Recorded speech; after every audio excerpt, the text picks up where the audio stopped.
રાજકોટ શહેર અને ગ્રામ્યમાં સતત બીજા દિવસે વરસાદ 1 થી 1.5 ઇંચ વરસાદમાં જળબંબાકારની સ્થિતિ જોવા મળી। 1.5 ઇંચ વરસાદમાં પોપટપરાનું નાળું પાણીમાં ગરકાવ થઈ ગયું। પોપટપરા નાળામાં પાણી ભરાઈ જતા વાહન ચાલકોને હાલાકી પડી રહી છે। નાળાની બહાર પોલીસ બંદોબસ્ત ગોઠવાયો છે। લોકોને ગરનાળામાંથી આવન જાવન ન કરવા માટે અપીલ કરવામાં આવી રહી છે। વરસાદના વિરામના કલાક બાદ પણ ન ઓસર્યા પાણી। ગ્રામ્યના ગોંડલ, લોધિકા, કોટડા, સાંગાણીમાં પણ વરસાદ છે।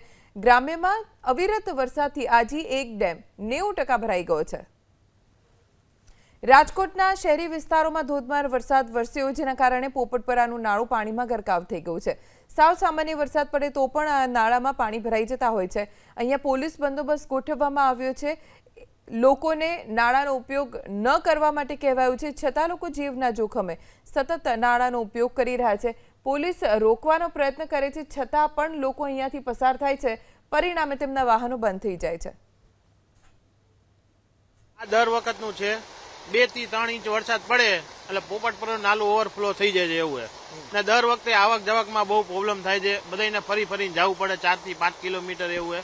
પણ છતાંય રાજકોટ વાસીઓને એક મેસેજ છે કે આવા જ્યાં ઇલાકામાં પાણીઓ ભરાય છે એના કરતા ફરીને જવું એ સારું છે, પણ જીવના જોખમ નહીં લેવાનું એવું છે। બરોબર ને આવા યંગસ્ટરને વધારે આ જરૂરી મેસેજ છે કે બાઇકો લઈને જાય છે, પાણીઓ ફૂલો હોય તો પણ જવા દે છે, જીવનું જોખમ નહીં લેવાનું એવું છે। સાઈડમાંથી અંડરગ્રાઉન્ડ થાય ને એવું અમારી એક છે કે બહુ હેરાન થવું પડે છે એવું। દર ચોમાસામાં આવું બધું પ્રોબ્લેમ થાય છે।